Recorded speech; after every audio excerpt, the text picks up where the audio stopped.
All this talk about my dad and where he is got me really upset.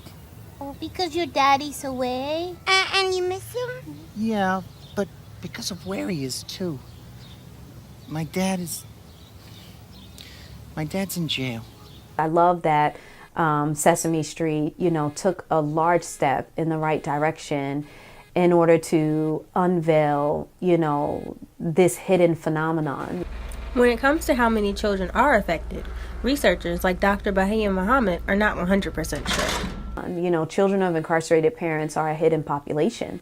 We're still estimating the numbers of children that are affected, and we get those numbers from the numbers of individuals who are incarcerated across the nation. According to the Pew Research Center, currently 2.7 million American children have parents who are incarcerated, and approximately 5 million children have had a parent in jail or prison at some point in their lives.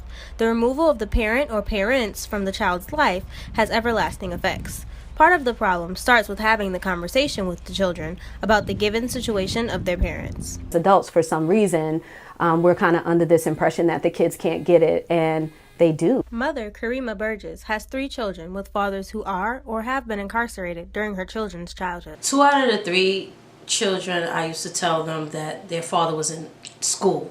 I didn't want them to know that their father was in prison, because I knew it was going to affect them and make them sad. With her youngest child, whose father has recently gone to jail, she's decided to do things differently. Being told that your father is in school and never having the answer of, well, I'm in school, I come home every day.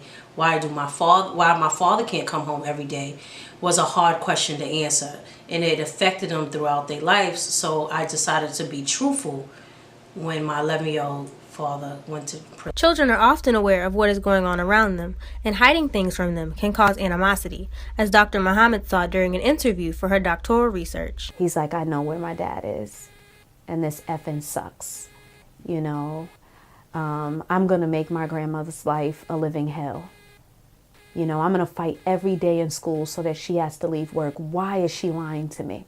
Don't I deserve the truth?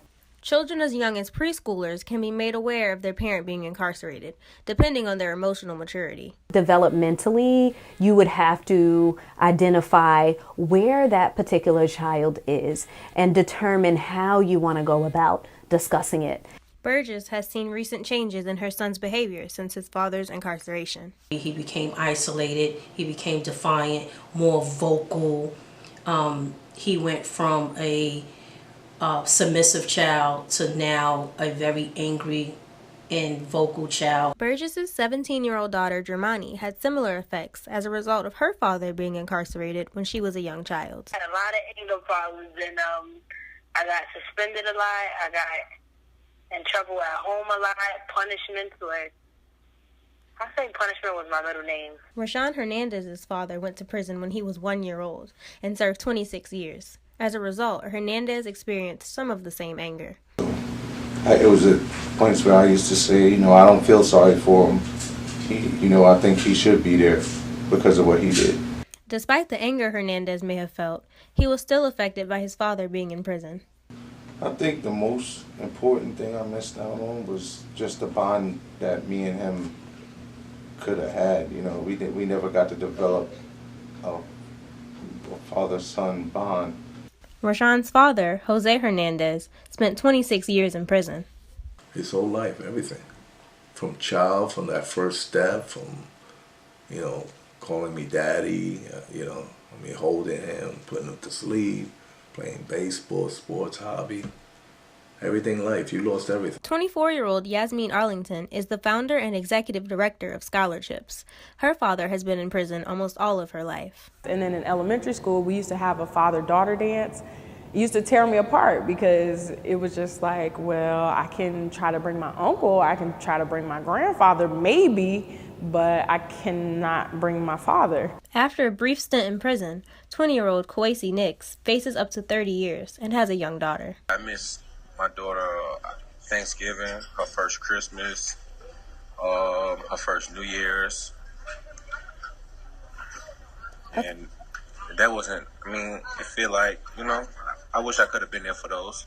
Resources like Dr. Muhammad's Prison Alphabet book can help educate children with incarcerated parents. The coloring book really is an opportunity to empower the youth, to give them a voice and allow them to be able to engage with their caregiver. The prison alphabet book can be used as a way for children to ask their caregivers questions about things relative to their parents behind bars. Their questions revolved around the safety of their parents. Like, I have D is for dentist. One of the kids that I interviewed, an 8-year-old, asked me, when my dad gets a toothache, where does he go?